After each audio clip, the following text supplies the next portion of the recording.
Okay, you're good. Great, thank you, Caitlin. All right, welcome everybody to our March Food Policy Council Leadership Team meeting. Nice to see you all. Glad to be with you all again, and happy to have some guests joining us today from Arcadia University. So yeah, thank you guys again for joining us this morning. We usually start our meetings doing just kind of a round of introductions and then kind of like icebreaker type question. So at our last network development working group meeting, I had, as our icebreaker question, had asked people for suggestions for icebreaker questions because I was running out of them. And Rachel actually had suggested the question of what's bringing you joy. So we'll use that one for today. So if folks want to introduce themselves and just share a little bit of something that's been bringing you joy recently. Shanita, you are at the end, so I feel like I'm going to ask you to start if you're okay to do that. Okay, so hi everybody, I'm Shanita Fields. The first thing that popped in my mind is I'm doing this Bible reading app and I'm reading through the New Testament, and it's like a 90-day plan. And just like, I don't know, every time I'm reading through the scriptures, I just get something new. And then they have a lady who gives a recap of what you read, and she always ends with the phrase, "He's where the joy is." And so it's like it's giving me joy just reading through it. So. Sheena, would you mind just saying where you work? Oh, sure. Or folks where you're joining us. I am a community health educator and I work for the Office of Public Health with SAM. I'm Ann Levitt-Bruberger. I am the manager of the county planning section here at the County Planning Commission. Those are the offices that you're at right now, and work on a lot of different things here for the county, but my connection to the Food Policy Council is that I help oversee our farmland preservation program here for the county. I'll be honest, I'm not really all that joyful of a person, but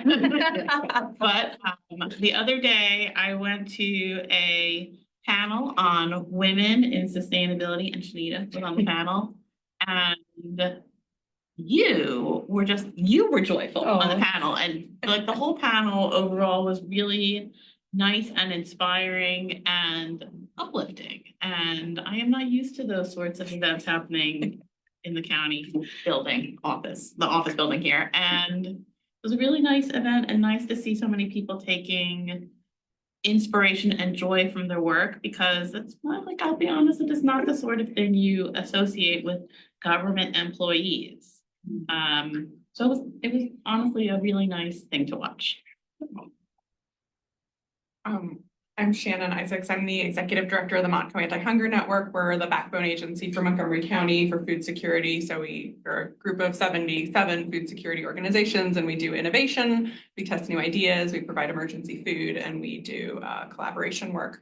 Something that's been bringing me joy recently is flowers. I just love flowers, and seeing the spring flowers has been so wonderful. And I saw this flowering bush the other day, and a few flowers had popped out, and it just was, I mean, I keep walking by it on my morning walks, but it's just so pretty and so wonderful to see the spring coming.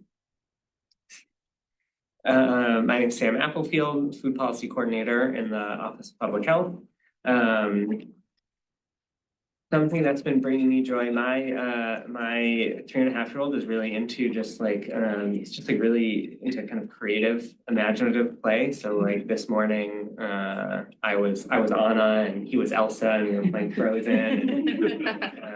And then, I don't know, we were dogs, and we were like walking around the house, like crawling around the house as we were like trying to get dressed and out the door, which is like a little stressful, but also like it's fun and silly. So that's been bringing me joy, that new way of playing.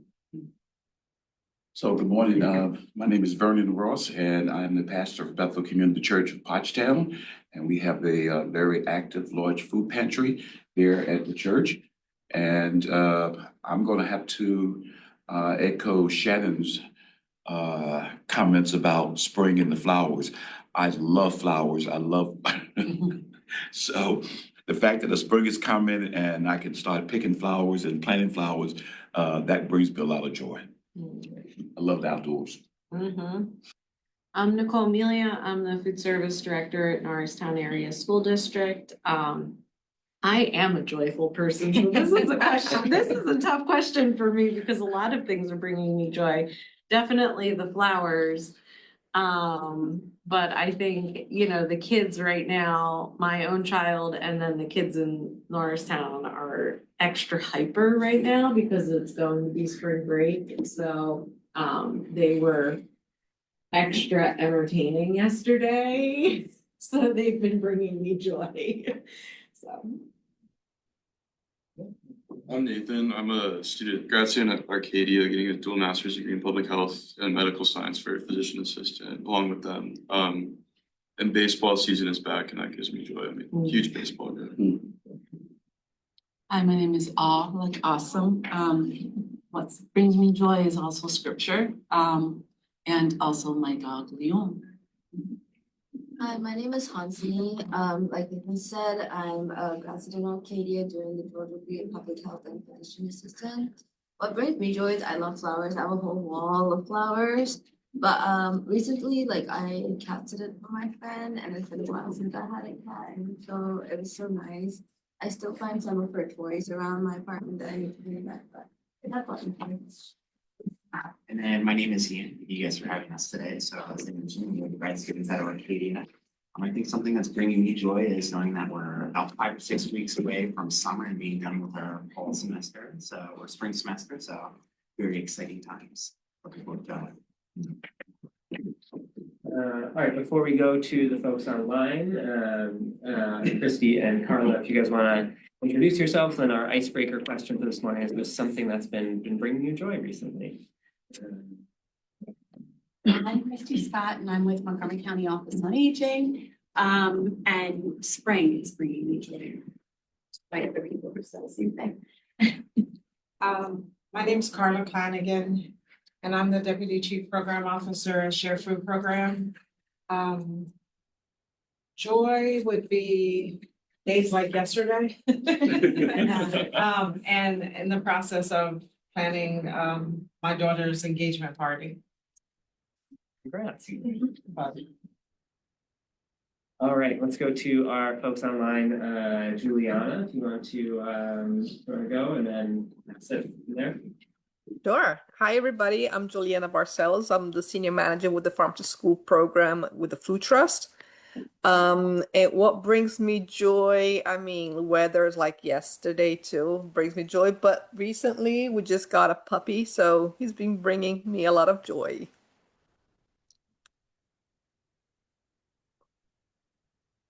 All right, let's see. Davey. Good morning, everyone. My name is Devi Ramkasoon. I'm the Chief Sustainability Officer in Montgomery County. And one thing that's bringing me joy is this year I have a kitchen garden, and this year I decided to start plants from seed and get my son involved. And he's been loving gardening with me, and I thought this would be a great way to continue that love of gardening for him. And so we planted all of our seeds, and nothing sprouted at all for many, many weeks. And I thought I was failing at the seed planting, but this week some of the pea sprouts started shooting up through the soil, so I was so excited. He's been checking it every day and has been massively disappointed, but he's been his interest in gardening has been renewed given that we've gotten some peas shooting up, and that's been bringing me joy this week. That's great. That's very fun. Okay, Bree. Hi, everyone. My name is Bree Berry. I'm an assistant professor of environment and sustainability at Ursinus College. And something that's been bringing me joy lately is, next week is my daughter's spring break, and she and I are getting ready to go on a road trip with our puppy to Minnesota. And so we've been counting down every day, and today is the one day until we leave day. And I'm just so excited and nervous. It's going to be so much of an adventure. So I'll check in next month to see if it was actually joyful, but right now the anticipation is great. Good luck. All right, Rachel. Hi guys, my name is Rachel and I'm a small vegetable farmer and I run a farmer land access program called Tomorrow's Homestead in Gilbertsville. And what's bringing me joy is my dad is visiting from St. Louis this week, so he's staying at my house with me. So a lot of quality time. He's working on a bunch of farm projects with me, so that's been a lot of fun. Also just want to comment, Debbie, now is a perfect time to start seeds. It's been really cold, so if you want to try those seeds again, I bet you'll have more luck. I'll try it. Thanks, Rachel. Okay. All right, and then Kendall, if you want to introduce yourself, you're welcome to, but no pressure. Hi, sorry, I'm driving. I was listening in. My name's Kendall.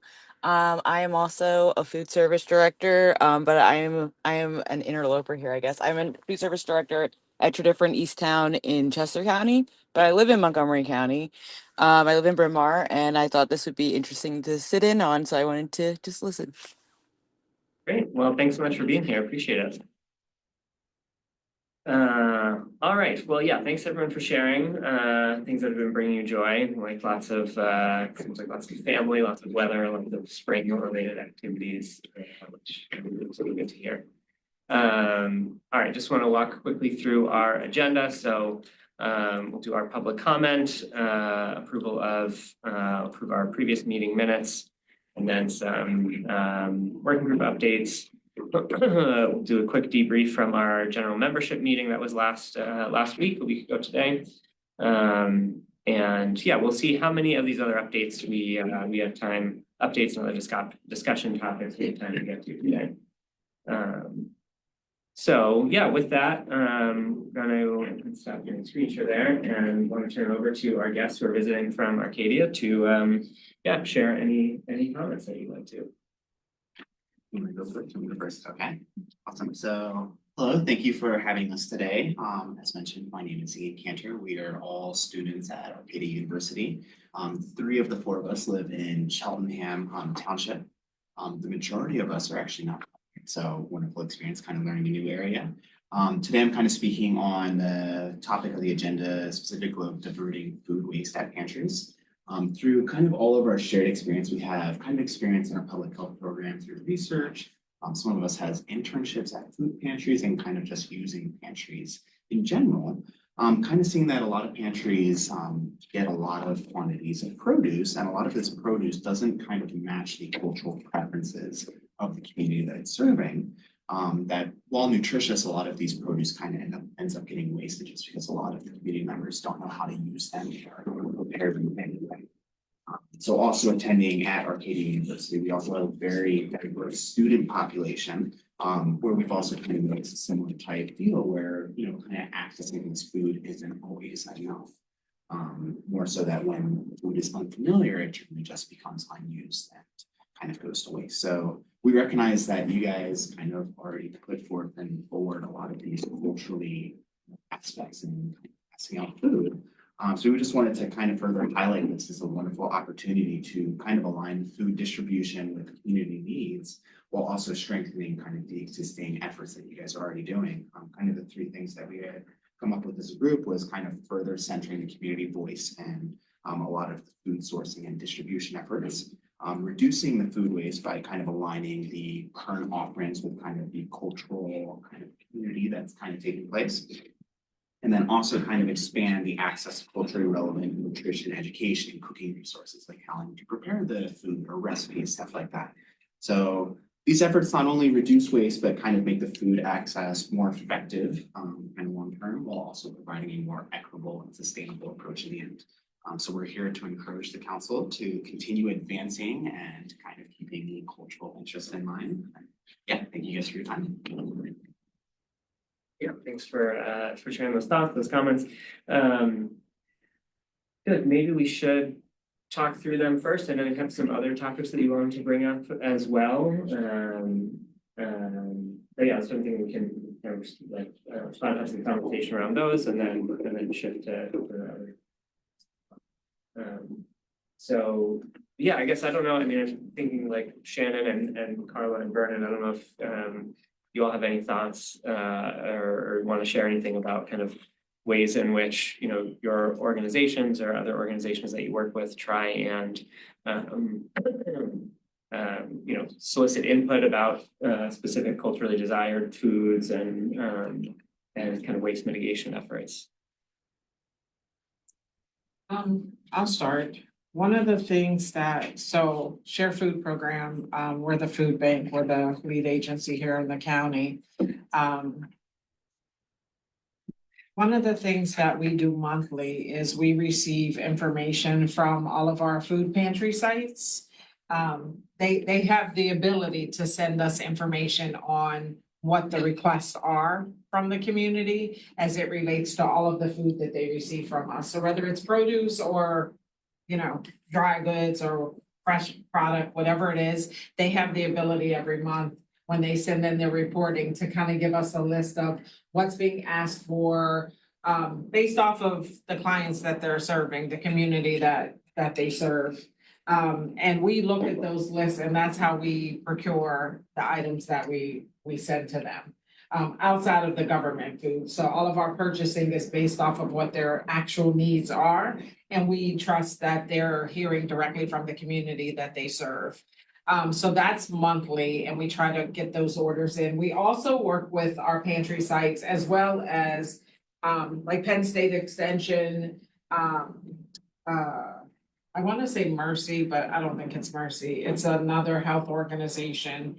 We work with them to provide recipes. So that when the sites have a product that's not common to the clients they serve, they can give them a recipe. And a lot of our sites will stage all of the parts to that recipe. Or if they're doing pre-packed bags, they will pre-pack all of the items with the recipe so that they have access to the recipe that goes along with whatever's in that bag. Especially when it comes to, like you said, the produce that people are just unfamiliar with. I mean, you know, you can name, you know, cabbage and broccoli and Brussels sprouts and everyone's aware, but when you get into some of the other products, everyone's not aware of them. And we have, I worked with Joe Cerisi's office to kind of talk more about what we can do together, specifically in the Pottstown region, because of some things that he's seen when he was volunteer, even at Dr. Ross's site, just how some of the community members didn't know what a pear was, like what we consider more like common, they still were not able to recognize that. So I share like that's some of the things that we do. I mean, we're a larger food bank, and so I don't always have direct access, so we rely on our partners to do that. We also have worked with some local farms for the waste. I know at the Pottstown cluster, we work with some farms, so anything that is wasted goes over to the farm for the animals, and I think that's also a plus, right? We do composting at Share, which I think is also a plus. The idea is that it shouldn't have to get there, right? We want it to get to the people so that they can actually benefit from the nutritional value and having food to eat. So that's just like really quick, something that we're doing, something that we've been doing. I've been a Share for 4 years and we kind of implemented that when I came on board. Maybe Dr. Ross can add to what, if that works and if they actually use it, send us what they're seeing and who they're seeing. We have pantry meetings monthly, and in those meetings, we hear from our sites so that we can make sure we're still tapping into who they are seeing and what cultures they're seeing, and even what special health needs that people may have for their food. They tap into that too, or we tap into that information as well. So I don't know if you. You know, so the form that we submit each month, we do specify various food items that that's very unique for our clients. And so we do that as part of our monthly report. Also, we randomly ask our clients about the food that we are serving and to give us input. And that's input that we also put on the form when we submit our reports each month. And then we have a relationship with probably it's our second largest client group, which is the Hispanic Latino population. We have a direct connection with that organization, and they provide input for that client group, and that's very helpful. I think too that, you know, when you look at like from a food bank standpoint, it's not always easy to order exactly what the community needs, because we also have to take into account, like, what are the price of these things? And how, you know, the more we order, the better we are, like, the better price we can get. So we have to kind of wait to the season and when is the best price to order these things and how many, you know, if Pastor Ross is saying, you know, this is the type of product that our clients are looking for, then we go into action and we give it to our procurement team so that they can start searching. And it might not be that month that Pastor Ross gets it, but, you know, in July, that's a perfect, like, we can get, you know, a truckload of that at half the price. So there's a lot of factors that play into trying to work with that. And we're Philly Food Rescue, so we also rescue a lot of produce from the local grocers as well. And I think we work with, like, if one site can't take it, or one site can't rid of it, and there's only a few days left of life for this product, then they send it to us and we shift it to another site that can send it out. We have some sites that will always receive, we don't even have to ask, they just will receive it and get it out to the clients. And those are the sites that typically have space, because that's another barrier to being able to move the product and receive the product, and, you know, do you have a van to get it around and that kind of thing. So that's my answer. You have anything you want to add, Shannon, about? Sure. So one, I'd say if there's a specific pantry you're talking about that is having difficulty matching their retail rescue routes to culturally appropriate food, like, feel free to let me know and we'd be happy to work with them and help them figure out how to work with that system and sort of massage things to make it work. Certainly culturally appropriate food is an ongoing concern at pantries. It's a high priority for our organization as well as I think all the other organizations that are focused on food insecurity in the county. We do work on kosher and halal, and also, of course, fresh produce being a priority because that matches people's cultural preferences. We can also, I saw that you all's letter, we're gonna add a question to our survey. We survey all the pantries in Montgomery County once a year. We're gonna add a question to our survey because of you all's advocacy about culturally appropriate foods and retail rescue alignment. So we can measure how big of an issue it is in the county and see if we can, and then we can sort of run programmatic interventions and support pantries in dealing with it. But again, if there's a specific pantry you're talking about, we'd be happy to talk to them and try to help them out. I know that for me, I'm really impressed with, because I did attend two different food sites, one called Nana. I'm really impressed how they're very, like, culturally, like, conscious of their client. Like I said, they have a lot of, like, different types of food. Even, you know, a lot of, like, Asian food. I was really surprised that I don't see it. I haven't seen anywhere besides there, so I was really impressed that how well they implemented that, being very conscious of, like, culture and all. Yeah, Nana. Yeah. So, and then the other place was, I think it's called, like, Jenkins or something like that. Jenkintown. Yeah, and they do things very differently. Like, there you do an inventory. It was really structured. Only the other place is structured too, but they had a different style. And I don't think they're as, like, integrative in terms of culturally cognizant of people's preferences. I know, like, for me, I just had to, like, choose whatever they had. Like, there were categories, and they're like culture, like they're saying meats, what kind of meats you want and stuff like that. But I was impressed with both, but this has just a different structure of how they distribute the food. And I like how, like, they were able to come out and actually in Jenkintown, they came out and just load the stuff for you in the car. So that was really efficient, but I noticed that even people from all different ages, they used it, even from different cultures too, and it was like a whole line, like 2-3 blocks like long. I was really impressed how they were efficient and able to do that, so congrats that you guys did a good job with both sites. And I guess speaking to her point, like, I know she was saying some of the fruits that they had, a lot of people weren't familiar with it. So did they, I don't know if there's an opportunity that you could do, like, Costco, they offer sampling. I don't know if that would be a way to slowly introduce people to different fruits, produce, and maybe teach them, like, have pre-made recipes or meals that they can taste and say, oh, with this vegetable, you can make it this way. And I wonder if that would help them as a way, like, oh, okay, now that I know how to make this, or now that it tastes, this is pretty good, I'll probably choose We it. do have some sites Okay. that actually do small cooking demonstrations and have samples out. And again, it is, and I cannot think of the health system that works with, like what is it?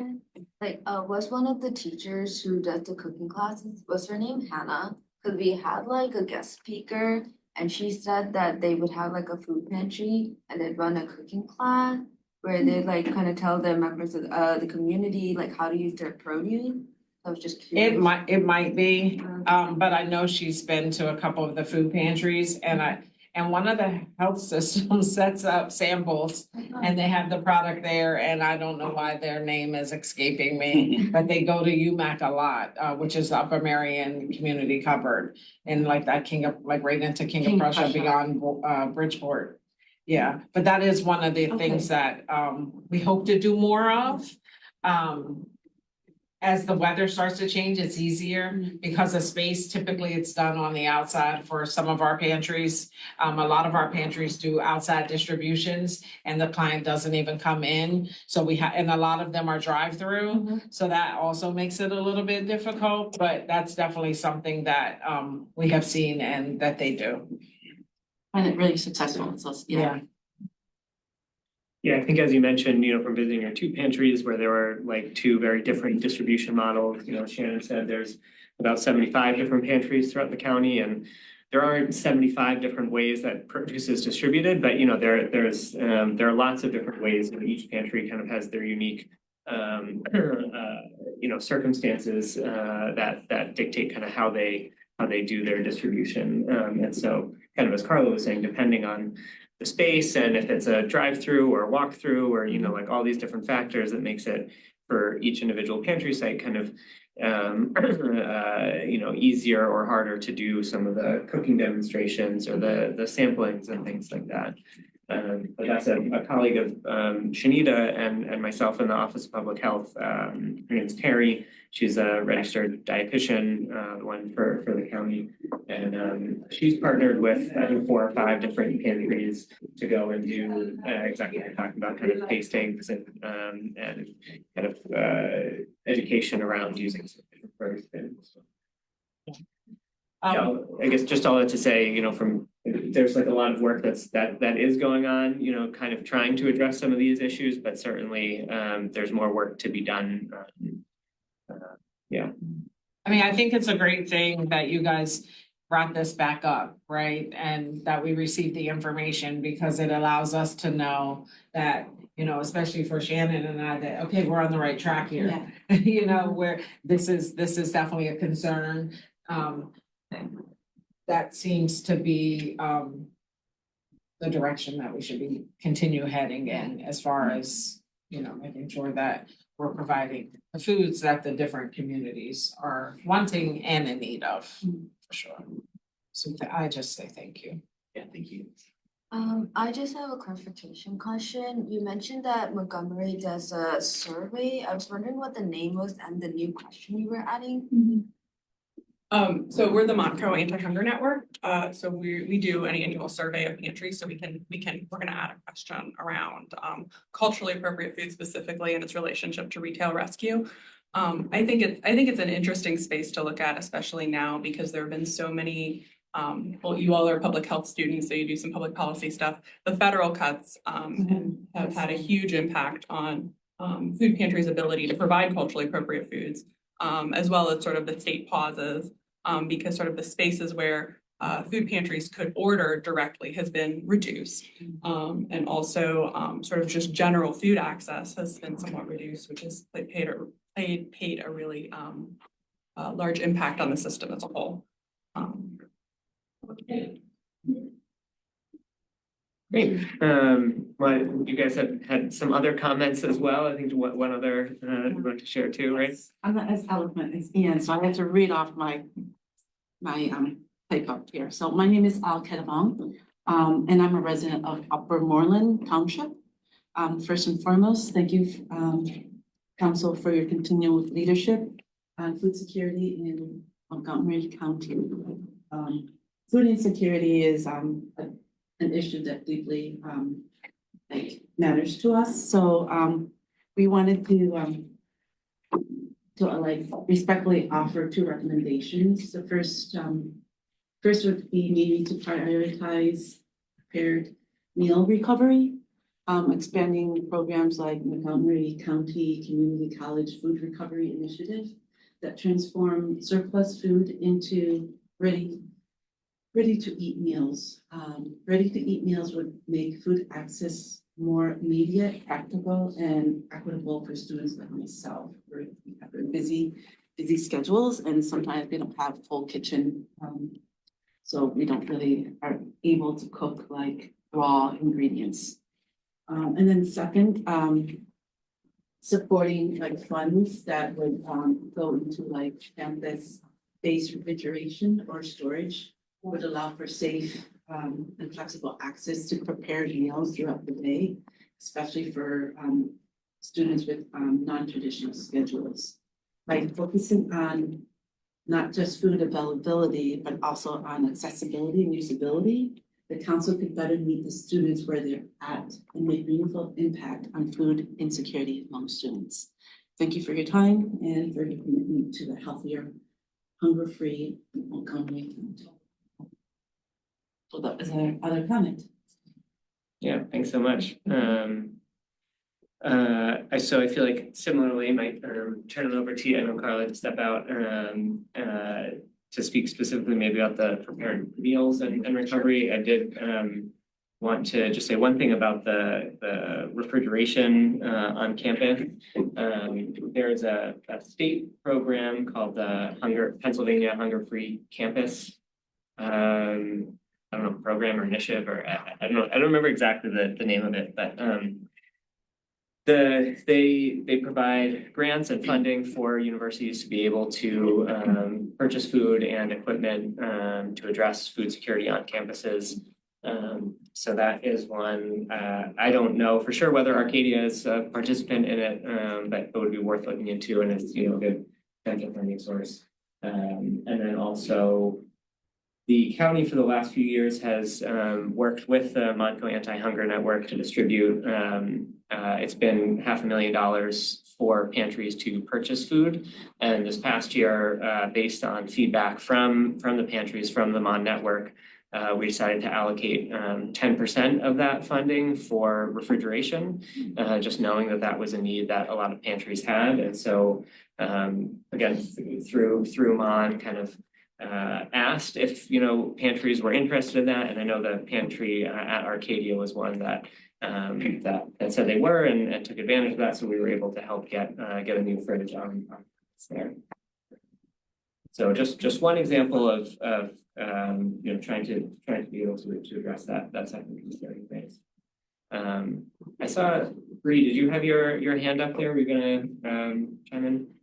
I was going to chime in, but I realized I don't need to. Now I'm chiming anyway. I was just going to say there's an organization called Resilient Students Network, but Arcadia is already a member, and they are directly working with basic needs and security and college campuses. And so they're a great organization to kind of link up with if you have specific concerns around higher ed and food insecurity. And since you're already a member, maybe there are ways to connect on some of these challenges as well. Yeah, that's for mentioning that, Bree, and be happy to make the introductions to Wendy as the person who runs Resilient Student Network. And I guess I'll offer on behalf of everyone here, if you want to like connect and talk further, with anyone here or any of the other, pantry leaders or other folks, then I'm happy to. That's a lot of what the role of the council is, trying to facilitate those connections. So happy to try and do that. But yeah, Shannon. Yeah, Montgomery Anti-Hunger Network has been really focused on increasing food to pantries because of the substantial shifts in federal and state policy. So we've doubled our food over the last 2 years, and we have the goal of continuing to have really substantial increases over the next year or two. So one of the many initiatives that we have right now to increase food is we're trying to bring a program called Share My Meals to Montgomery County. We're not exactly sure what that's going to look like, but it's meal recovery with partnering with organizations that have extra meals, and it takes a lot of additional infrastructure to recover meals because you've got to do temperature checks, you've got to do a lot of things around food safety. And this organization has a lot of infrastructure to do it. So we're seeing if they're interested in expanding into Montgomery County. They actually have an intern right now and they're doing a study. And we're going to be making introductions to food pantries who are interested in running Share My Meals programs, hopefully over the next year. So that's been one of our priority areas as well. Also, the refrigeration is a long-term priority of Montgomery Anti-Hunger Network. We've been very focused on that, and I think it's very connected with the culturally appropriate foods piece because a lot of culturally appropriate foods require refrigeration. Anyone else, other comments, thoughts, questions? Really cool if Share My Meal does get expanded to Montgomery, because that's all we're saying, like being a college student, there's so many different barriers that can prevent us from like cooking raw food. So if like they do expand here, it would be something I think Arcadia University Professor Benjamin would love to connect with, so we can connect our students to those meals. Great, yeah, you and Professor Benjamin met recently. He was at the Corner Community Council meeting. Yeah. And did you have a comment, and then go to Rachel? Rachel has her, I was saying Rachel can go first. All right, go ahead, Rachel. Sure. I guess not something particularly urgent, but I just wanted to note that, on our property, one of our farmers is building a commercial kitchen with the specific, goal of creating ready-to-eat meals for the community. This same farmer, his name is Max, he runs mobile farmers markets. So I just wanted to note, I feel like I'm going to volunteer him, but I feel like there's a pathway of mobile markets on campuses to deliver things like ready-to-eat meals. Could be a pathway. Yeah, it's a great suggestion. Thanks, Rachel. I was just going to ask you students about what resources there are currently on campus for students who may be food insecure. Is there a food pantry or a closet, or, is there a place to pick up donated meals or things like that? Does that infrastructure already exist? Yeah, so we have Arcadia Nice Pantry. However, it doesn't have a refrigerated side, so we basically focus more on dried foods. And I think that's all mentioned, that there's no really specific hours. So you have to like sometimes when they say they're open, they're not open. You can make an appointment, but it doesn't always go through. So there's those kind of factors because I think it's also understaffed. But that is like our main like source of food for anyone who does need like a quick like microwavable meal. Besides that, in terms of produce, like Ian and I were from like the wellness office also. And we did have a wellness week where we had like a table of produce to give up, but that's a one-time temporary thing. It's not a good fix. I know there are some food pantries nearby, but I don't think it's really well known for our college students. So I'm currently working on like a little guide of like food pantries nearby and how to get to them. But the other barrier is that transportation. Like, yes, you can take the bus there, but are you able to bring all of the food back safely? There is a very extensive resource list of pantries on the MON's website, for sure. I think with transportation information attached. I think Pam has the list of, on the county website where you can get delivery is listed. And on the Mon website, if you go to montcoantihunger.org and just click on, do you need food? Every food pantry in Montgomery County, along with their hours and their contact information is listed. We update that every year. So you can, see where their local pantries to you. Just to clarify, because I did use it, the pantry, they do have refrigeration thing. It's really small. Yeah. Small refrigeration, but they do have it. And the system, and you can help me clarify, like, they do have like, it's like a ticket, like a credit kind of thing, like you can only like get so much. Yeah. And each food product has a value to it. So like you kind of have to choose. It's sort of like Like a fake store. money. Sounds like a store. Yeah, like it's a fake money kind of thing, and so then like sometimes students, and the whole point is that you don't want students to have to choose between, oh, if like I can't afford this right now, so maybe next week I can accumulate more money so I can afford something that's more substantial, kind of thing, and so that's the whole point, it's like we're not, yes, there's some food there, but it's not really enough to really say that we're feeding them adequately, to meet the nutritional value for the day or something like that. Yeah, and the refrigerant side is about this big, and it's still just like frozen, like ready-made food that is not really nutritious in value, and sometimes it's not even fully stocked. Yeah. And we get like 20 points. So there's also like, besides being food insecure, it also goes to being insecure in like other household objects. Yes. And sometimes while I would like to have like something to eat, I also need like towels or soap or something, and those cost more. So sometimes I'm like, I have to choose a little bit. So that is a problem that we'd like to like, but for right now, that is like the standard. Yeah. I can also,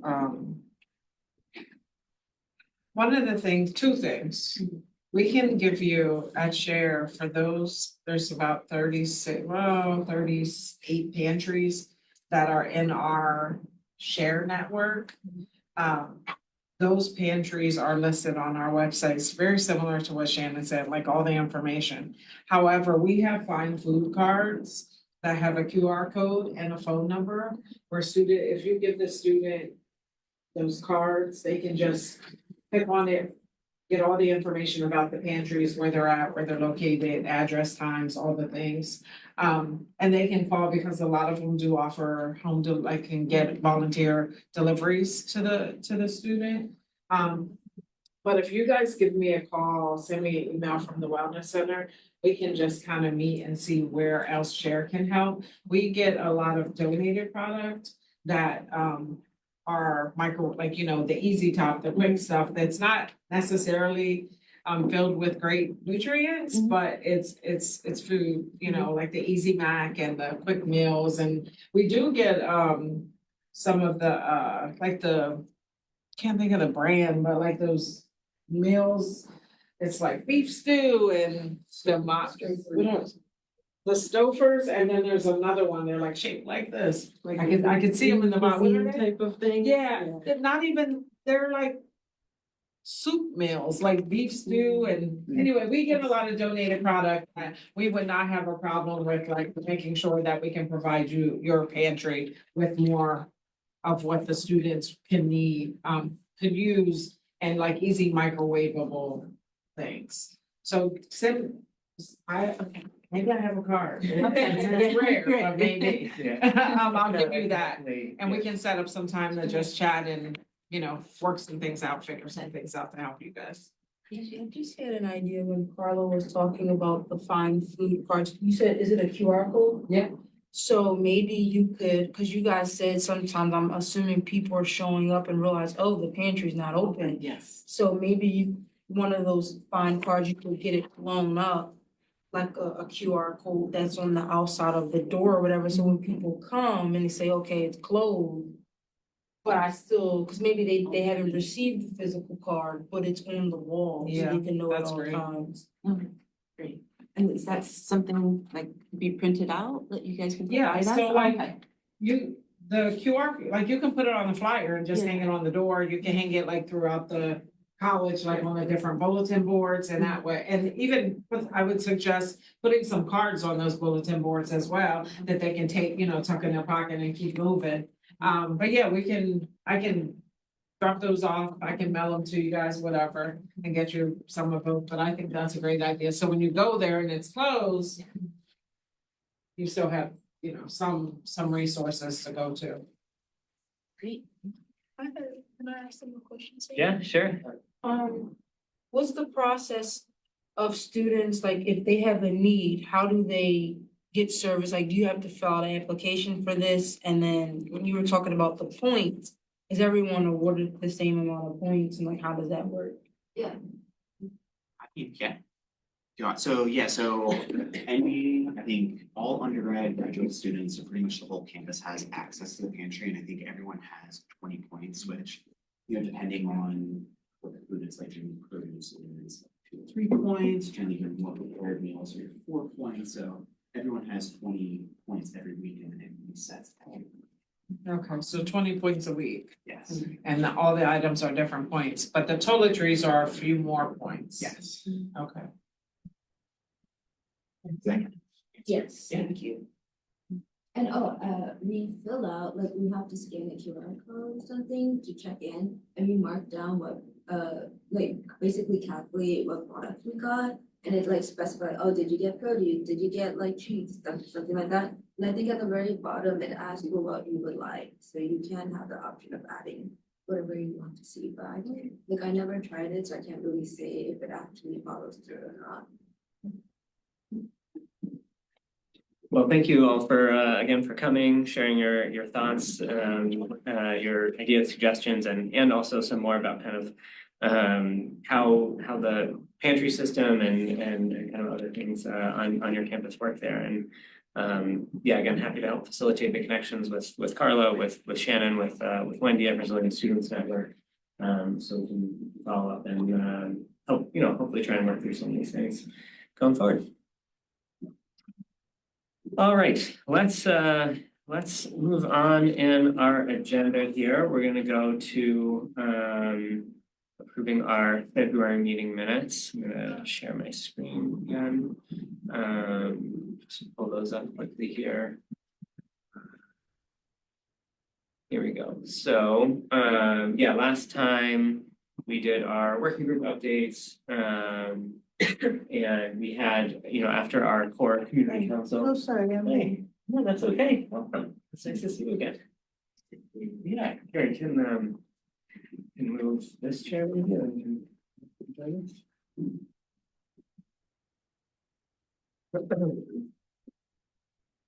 Let's see, we just finished up doing our meeting minutes, then we can go back to, we just finished up the kind of give you another opportunity for that. So yeah, last time after working group, or as part of the working group updates, we did the update from the core community council and talked a fair amount about the kind of resiliency planning and kind of what's the name of the word I'm looking for, interdimensional kind of poverty approach to thinking about food systems or food security planning, and have an update on that later in this agenda. We talked about our new policy committee and did some quick planning for the general membership meeting, which again was last week. So that was our February meeting with some minutes there. Any questions or suggested edits for February meeting minutes? All right, all those in favor of approving the February meeting minutes? Do a show of hands here. Oh, great, let me make sure I get everyone online. Cool. Great. Thank you. Thanks, Davey. Got your emoji hand raised there. Okay, so yeah, next on our agenda we have working group updates, but we'll jump back to public comment for a minute here. And Juanisha, thanks very much for I think you might be our first person to come back to a food policy council meeting after having come to one before. So yeah, nice to see you again. I just wanted to offer, I don't know if you were here just to listen or if there was anything in particular that you wanted to share I was here to listen and follow up on resources for people that we serve in Montgomery County that may need help with food insecurity. Right, yeah, I think last time we had talked about home delivery. Yeah. I think I'd seen, I don't know if there were some follow-ups, if, again, sorry, Carla and Shannon, you guys are doing a lot of the responding here today, but, have you guys been able to connect at all and talk about home delivery options and resources? Shannon and I haven't connected. We haven't had an opportunity to connect to talk about it. I think, I think both of us, but I know like the pantry sites are really thinking more about this. And how they can assist residents, and really ramping up volunteers to be able to do more home deliveries. I know our home delivery, I was in Harrisburg yesterday, meeting with, the Secretary of Ag and Hunger Free. And one of the things that we talked about was home deliveries for like pantries in general, right? Not just for seniors. And there's some meetings being scheduled now for Share to talk more about ramping up and getting dollars assigned to specifically for home deliveries. We gotta get there. Yeah. How are you doing with volunteers? I know after the pandemic, it was hard to get volunteers for certain things. Our sites have not necessarily requested assistance with volunteers. What we did do is ask them to send us like anyone that wanted volunteers, we asked them to send like, what does that look like? What are some of the duties at the pantries? What are the hours? We can compose like a master list and send that out to everyone. So we did do that. But we haven't had any I mean, you know, we're the food bank, so we're not, that's not necessarily our thing. But when people call us, we do refer them to their nearest pantry to volunteer, especially in Monco, because we are not at the point yet where we can take individual volunteers. So when volunteers call Share, in Monco, we're referring them to whatever pantry is nearest to them. We get their, you know, what city are you in or what's your address, and whatever the nearest pantry is, we refer them there. So right now, that's kind of like where we're at with it, outside of making that master list for the sites. Yeah, right. Never mind. Okay. Yeah, well, just one other thing I was gonna add in terms of home delivery, I know that through the food systems infrastructure grants that the Food Policy Council helped to distribute, there were 2 pantries that will be purchasing vans to be able to expand their ability to do home delivery. That's Manna on Main Street, we were talking about before, and Neighbors Helping Neighbors on the main line. And at least Neighbors Helping Neighbors had said like, well, you know, now that we have this van, like, we're gonna try and make it accessible to other people to use, so hopefully it will expand expand some of the pantries that are able to offer that service. And then One of our newer sites in Conshohocken, even for the senior, because our senior boxes typically get DoorDash directly to the senior's home. But this site in Conshohocken that were recently, was recently added to the Share network, they prefer to deliver everything. So it's really nice because it's a church, but they like to check on the people and to, you know, just make sure that there are no other needs in the household. So that site in Conshohocken is Heart of Truth, it's Jordan's Junction at Heart of Truth Church. I think it's every Wednesday, or maybe it's 2 Wednesdays a month where they do delivery of, all you do is call them and tell them you're in need. They will show up. They don't really have, for as much as they're in Conshohocken, they will deliver anywhere from Norristown to the border of Philly. They're really, I think that's awesome. Because they don't receive funds for that. It's just part of their pantry ministry. So I can, again, it's Jordan's Junction at Heart of Truth. And they're located in Crenshaw. Great, thanks, Commissioner Kylie. We've been trying to abbreviate Bethel Yeah. to secure a van because we have individuals who we do deliver to, and we don't have problems getting volunteers to come to the pantry. But it is difficult to find folks who will deliver. And with the van, we could do more of that. We just haven't been able to secure one. Right. Yeah. Right. But we don't mind doing home delivery, and there's a few families we almost have to deliver to just based on their situation. Yeah. So we do deliver. Yeah. Yeah, I know there's a lot. There's, like you're saying, there's kind of the volunteers, there's the vans or the vehicles that are needed, and yeah, like some logistical pieces to figure out to that work. Yeah, also, what we're seeing is if the consumer has waiver services and their supports coordinator gets wind of them having food delivery, it will kind of affect the hours that they are approved for, because when they come up for reassessment, a lot of the times the reassessor is saying because they have meals delivered, they no longer need food prep, which is a part of their waiver services. So they use that to decrease their hours, which can be really dangerous for people with disabilities.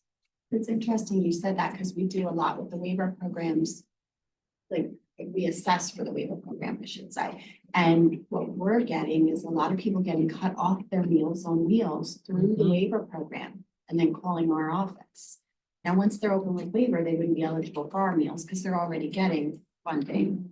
And should be getting them through waiver, but we are seeing that they're getting cut off. So that's interesting information.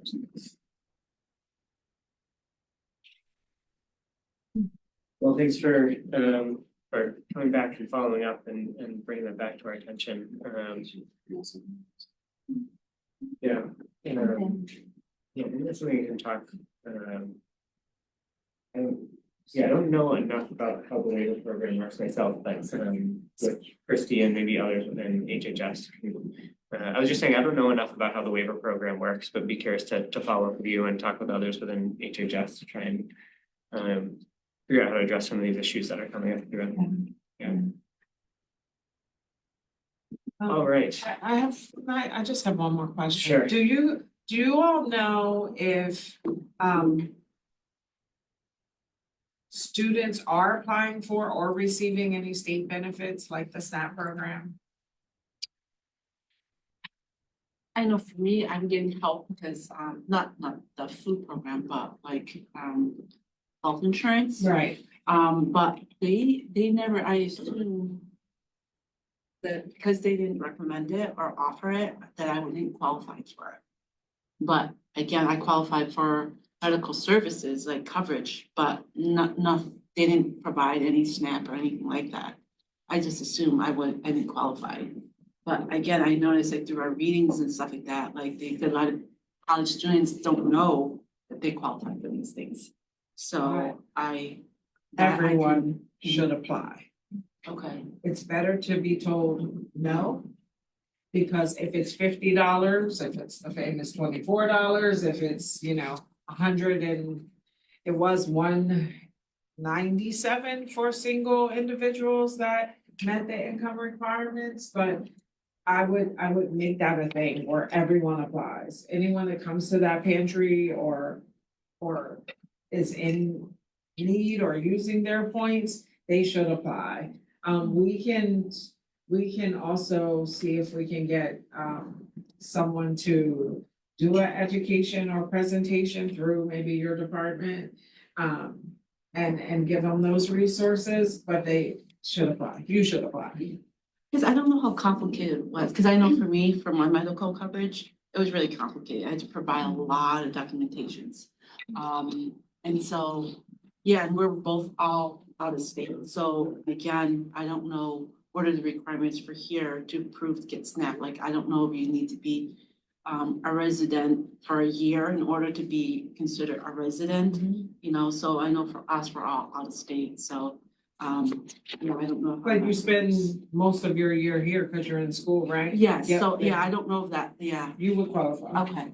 as a resident in the state. Yeah. Yes. Yeah, I was gonna Well, just, oh, sorry. We can give you all the VNA navigators hotline and they can help with staff enrollment, Medicaid enrollment. They'll help you look at what benefits you might qualify for. Sometimes the benefits are higher quality than what you can get from the school. Certainly the medical benefits are better than what most school coverage is. For me, in Philly, I was told that I didn't qualify for food stamps because of income and I didn't have a dependent. Because of income and what else? Dependent. I mean, it is income driven, like income based. It goes by whatever their guidelines are for it. A lot of students qualify, a lot of people qualify when they don't think that they do. Now granted, if you're $2 over, you don't qualify. Yeah. But they do ask you, like, do you pay rent? Do you have car note? Like, they take all of the housing and everything into consideration. The application is not the easiest, which makes it frustrating. And now with like all the renewal things that have to continuously happen, but like Shannon said, the navigator can walk you through. There are organizations and resources out there to help you apply. And it's nice because you can do it online, you can do it on your phone, you can do it by paper and have to take the application in, but there's multiple ways to be able to apply to it. I just think former caseworker, former county workforce development in person, working with clients and working with the Career Link and working with the county assistance office, my go-to is always everyone should apply. If you think you may qualify, apply. It's better for them to tell you no than it is for you just to go without and you actually have been qualifying. And then your income, it determines how much you get, right? So like I said, I mean, I think right now the minimum is $24, but for a single individual without independence, the maximum is like 167, 197. That's a lot of money. Does it include student loans you get, or is it strictly through your job? It has nothing to do with your student loans. It's strictly through the county assistance office. They don't take your loans into consideration. Yeah, it's a great. I don't even suggestion. think they ask. You know how like when you get your grants or whatever, I don't even think the application, last I checked, they didn't even ask if you to account for that income, if you get like, you know, what's it called when you get I never got the extra, but you know, you get the extra and you can apply it towards your books and all of that. The refund, when you get a refund back from student loans or whatever, it doesn't ask that question. Sorry. I just know it does ask your income base, but yeah, I don't think, at least according to the medical insurance, they didn't look at your grants or loans as source of income. Right, Yeah, no, they so- don't.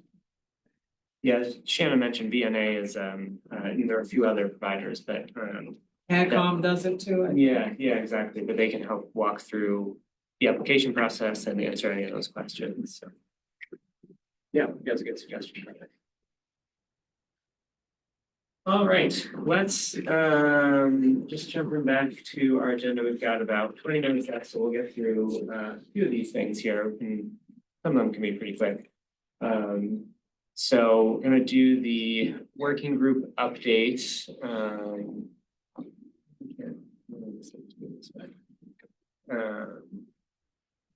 All right, so farmer development, we have, I think, like a pretty good outline for what the mentorship program is going to look like at this point, based on the feedback that we got from our event that was just about a month ago. I can circulate this afterwards, but this is, you know, the outline that kind of shared with the working group, and then you know, at our next meeting, we'll be kind of working through it. But clarifying kind of the goals of the program, who specifically we're trying to reach. We talked about setting it up as kind of a longer term program, like an 18-month, where there'd be some opportunity in the front end to have more workshops and more opportunities for to kind of have all the mentors and mentees coming together, getting to learn from each other, and then shifting to a kind of one-on-one model so that can have that more individualized support. So yeah, and then the expectations for mentees and mentors. Oh, I just realized that I'm not sharing my screen. Sorry, for folks online, I can do that. So you can see what we're looking at here.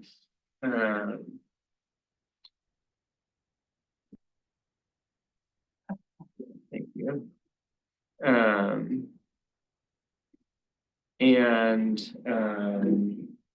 Yeah, timeline, I don't know, we may need to adjust this, but we're hoping we can start it pretty soon to open it up to get start getting interest from mentors and mentees.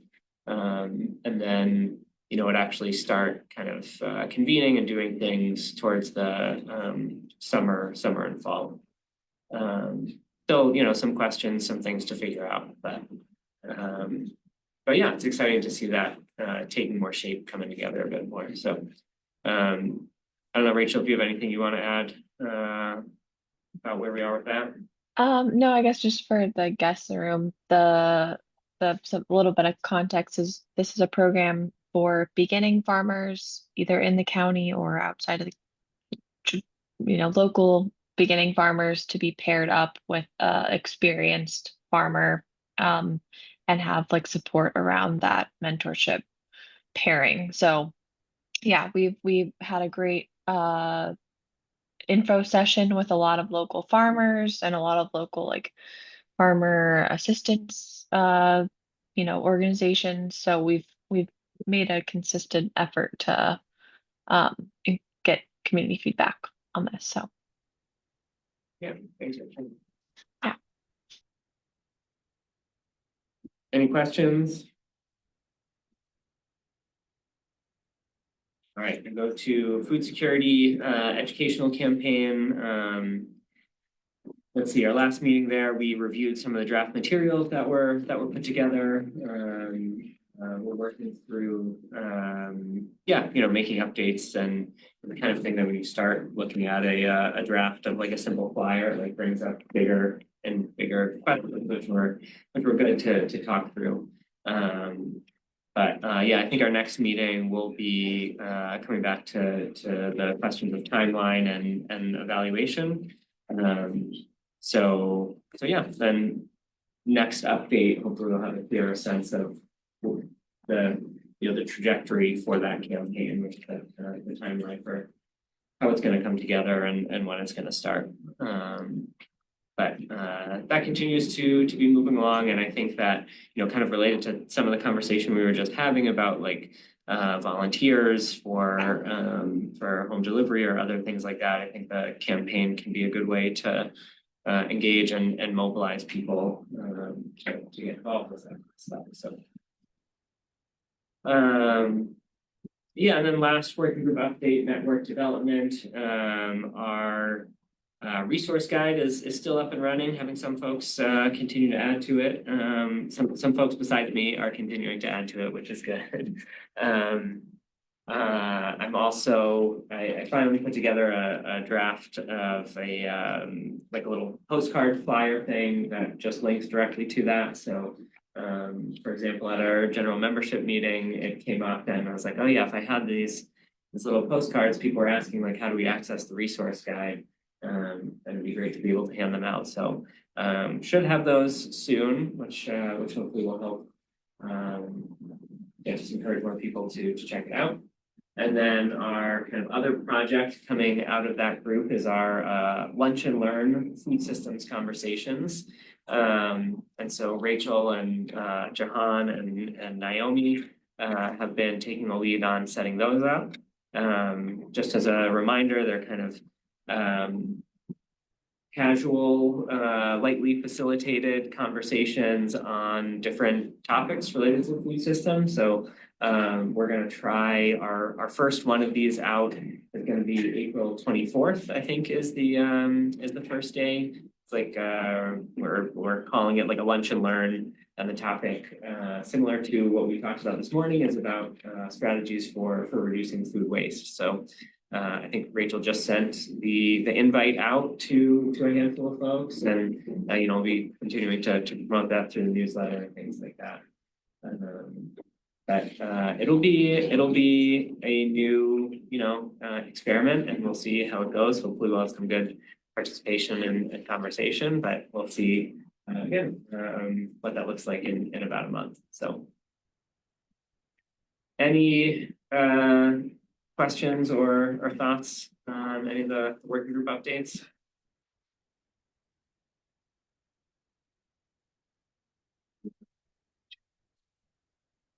Ria's already signed up, so we know it will be good. Great. Thanks for signing up, Bree. Yeah, all right, so I think, yeah, we can get, I think in our last 15 minutes, we can get through these next two agenda items. So general member meeting debrief. A number of folks here were able to attend the general member meeting, which was again last Friday at the Pottstown YWCA.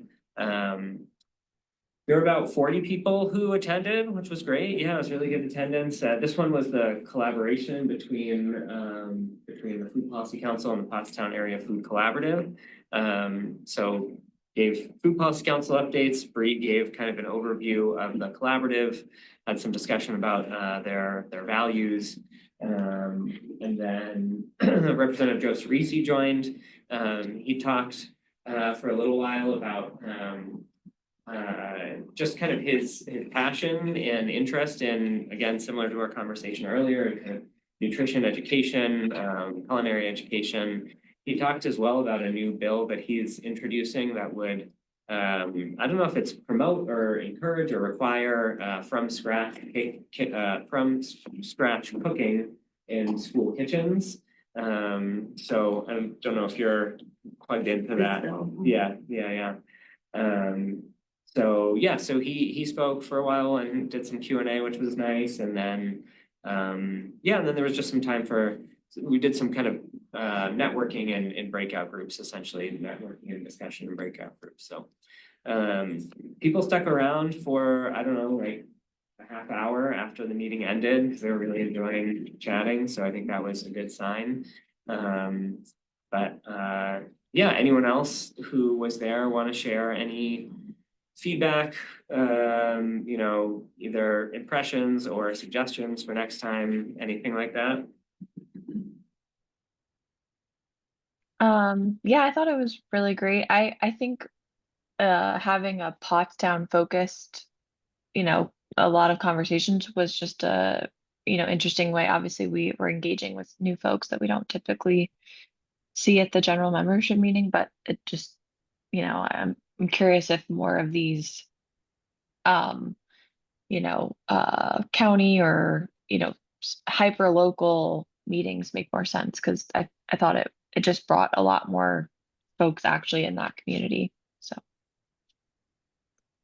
Yeah, it's a good point, Rachel. As we kind of rotate throughout the county, if we can find other like kind of community-based organizations, kind of like that to partner with, that can help bring, you know, have more of the focus on like what's going on in that area as opposed to just kind of general county. Yeah.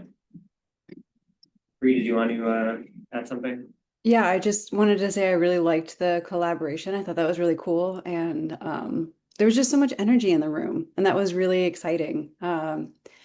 And I liked the idea that we weren't just choosing a place based on like where it would be easy to get to, but like how we could really dig into that place and make it like central to the location, to like the selection of the location.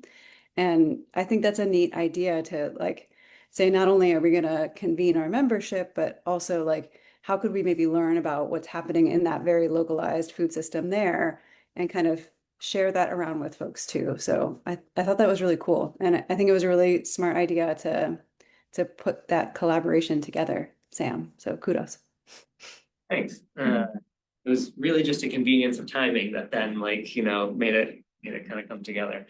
But yeah, I also kind of building off what Rachel said, I like that idea of yeah, trying to highlight or focus more on what's happening when we're having our meeting rather than where's a convenient meeting location. So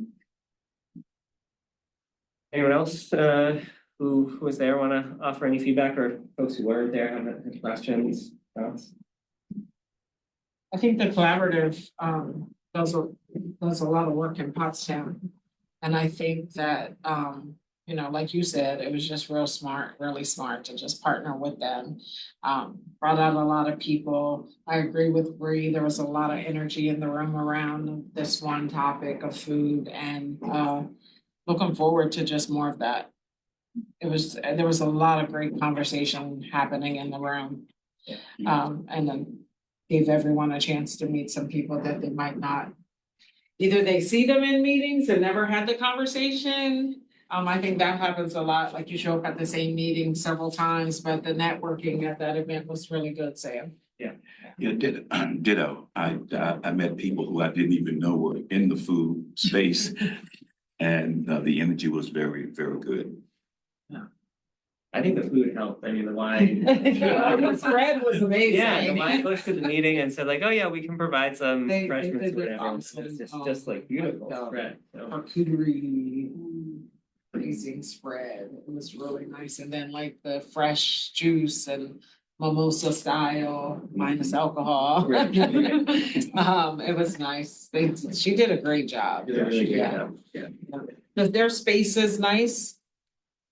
Space is really nice. Yeah. Yeah, and see your comment here, Rachel, about having it Friday afternoon. That was hard.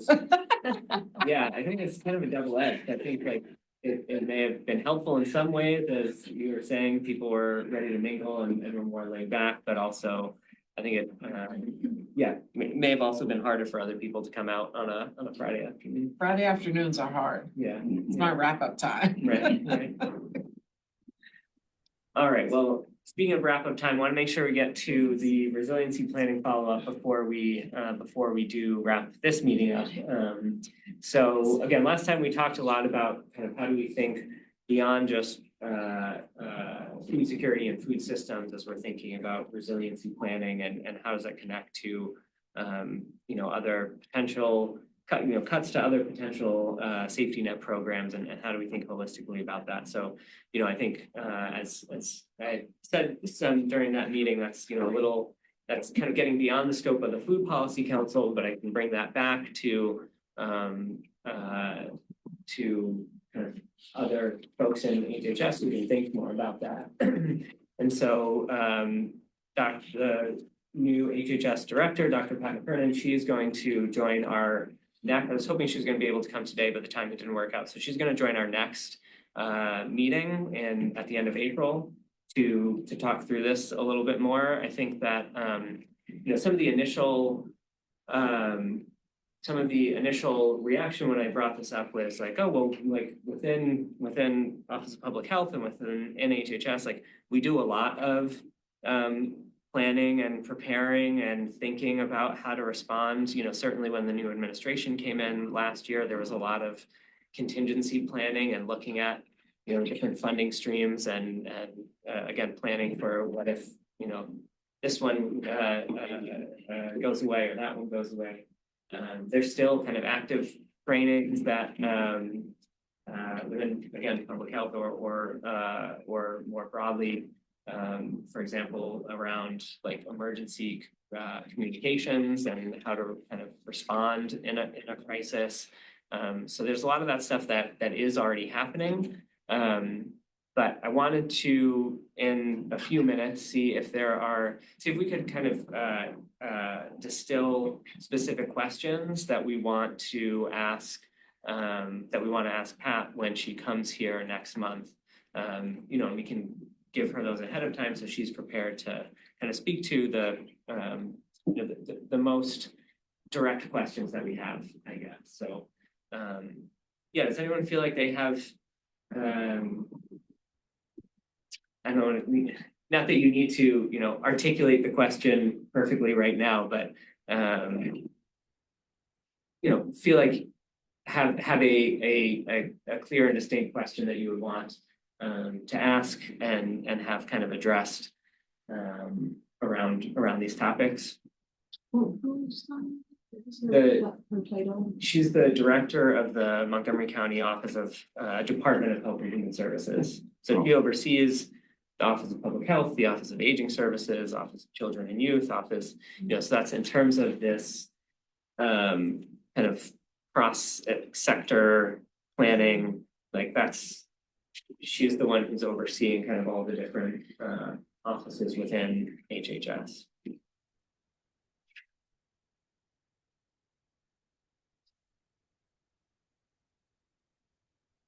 Any thoughts? I guess I don't know, I'll be the guinea pig here. I don't know quite what to ask, but I guess I'm thinking like with the SNAP disruptions, I felt like we were developing a response in real time. So how are we kind of proactively getting ready for these kinds of crises? Is one question that I would have. Yeah, and I'll kind of copy Bree, just like what worked from that response, because it seemed like there were some good success stories from that. Can we build off of that? But I agree. I think some questions will come up maybe as she explains what they're working on or what if she could, what are their big concerns? What are they, and you've shared a lot about, you're concerned that housing is going to be targeting next or whatever. I'm just, maybe she's going to mirror that, but just concerned. Would love to hear this person's perspective. Sounds good, thanks. Yeah, thanks for offering both of those. I'd also be curious, since we've kind of been milling about on this topic, if she has thoughts on what the Food Policy Council could do to support resiliency. Like we've been thinking like this is a little bit external to what we do, but like in what ways could our work support a more resilient food system and food support?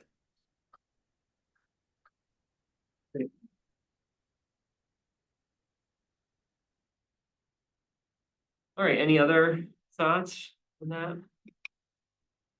Thinking about it, get back to you. Yeah, I was gonna say, I'll, can send as a follow-up, just that opportunity to and distill our questions down and let Pat know like what exactly it is we're wanting to get more information about. I think one of the things I would ask, and I feel like I should know this, but I'm not 100% sure how, like in situations like this, like when if SNAP ever shut down again and things like that, schools are always food service is always provisioned with a good amount of food, and we actually checked a box when we do our annual applications that say we're going to be an emergency food site. I'd kind of want to get some more information on like how at the county level that plays in with that, like what triggers schools to become an emergency food site. Yeah. And what that communication channel looks like. Right. Great question. I'm also very curious. I have no idea what the. Yeah, I mean, I'm embarrassed to say I don't. I'm assuming at some point somebody would communicate to me like, hey, there's a the state of emergency, you need to supply food, but yeah. Yeah. I guess. But even during the pandemic, when people increasingly turned to the school districts for assistance because the kids were at home, it was a district by district response. Right. Not one collective response. Right, and the county didn't come to us at that point in time and say, you need to pull your food supply to feed. More than just kids. Right, yeah, to feed. Yeah. It was a school by school, can you provide or not? So on the Health and Human Services, in the case of disaster or let's say the power plant erupts. Hopefully not go there. Under Health and Human Services, they have gone out and solicited sites to become as an emergency site. So I know our church is one. We've signed an agreement that in the event of an emergency, all the students and teachers will come to our facility, and that's where the parents will pick up the kids. So from an work from that standpoint, Health and Human Services, they've done that, I suspect across the whole county. And so we are a site in Pottstown. Yeah. Yeah. Oh, I was just gonna say that, you know, it's an example of I don't know the extent of that planning work which has happened, but thanks for sharing that, you know, as one example of it. I was just gonna say, as it relates to food, we try to, I know like Hurricane Ida, I think it was when all the residents got displaced, we worked alongside of the Y to make sure like we provided the food, prepared the meals and shared, then delivered them to all the hotels where the residents were staying. So in cases like that, we try to make sure we're in a position to be ready. And right now, our readiness looks like pre-packed food boxes. Similar but larger than the ones we gave out during the holiday gap week time. But I make sure that our coordinators keep a certain number on hand for any emergency so that they can get out to, our trucks would then get it out to the residents or whatever. Whether it be a fire, whether, you know, American Red Cross, church, like whatever, wherever the site would be, like we would go to Pastor Ross and make sure that we're able to supply the food so that his church can then cook the food, prepare the food. That's where prepared meals comes up again, right?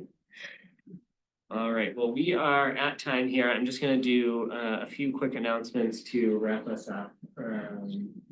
One is that I recently met with someone who is looking to start a farmer's market in Norristown. She's gone kind of through all the, yeah, it's very exciting. It's super exciting. Yeah, she's gone through all the both Norristown, like municipal and county bureaucratic processes, so has everything set up and is just looking for vendors. So I've done some outreach, but if anyone knows of any potential vendors for farmers market in Norristown, then let me know, can help try and connect you with Did she say where it's gonna be located?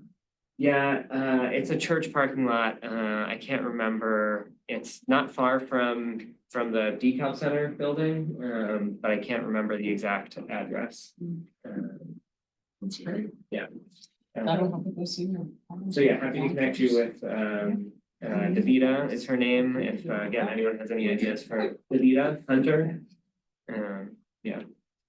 And I'm gonna do a plug for Davy here. Speaking of Norristown markets, there's the county's first sustainability marketplace, which is accepting vendors for 3 or 4 more days. So get your applications in if you know anyone who's interested.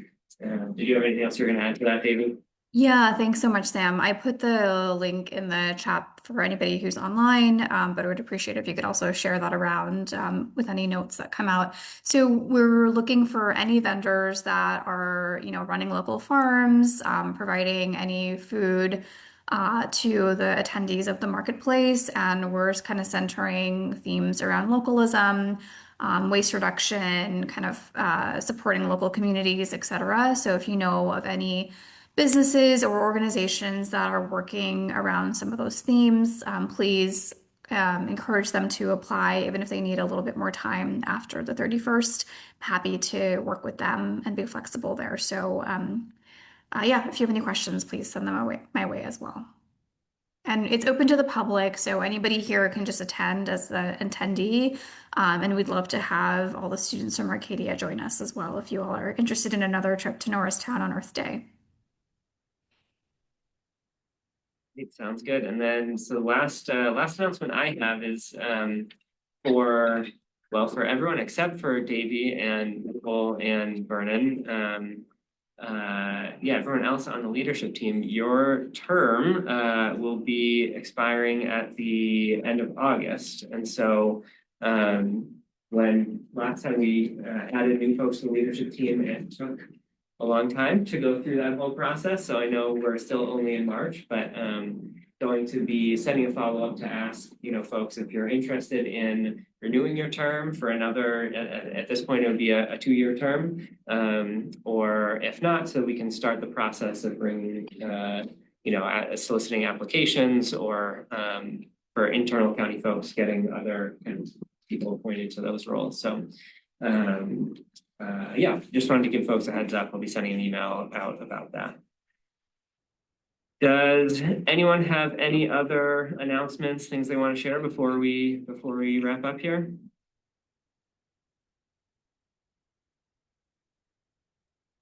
Right. Well, thank you all. Have a good rest of your day and a great weekend, and we'll talk to you soon. Happy birthday. Thanks, everyone. Bye.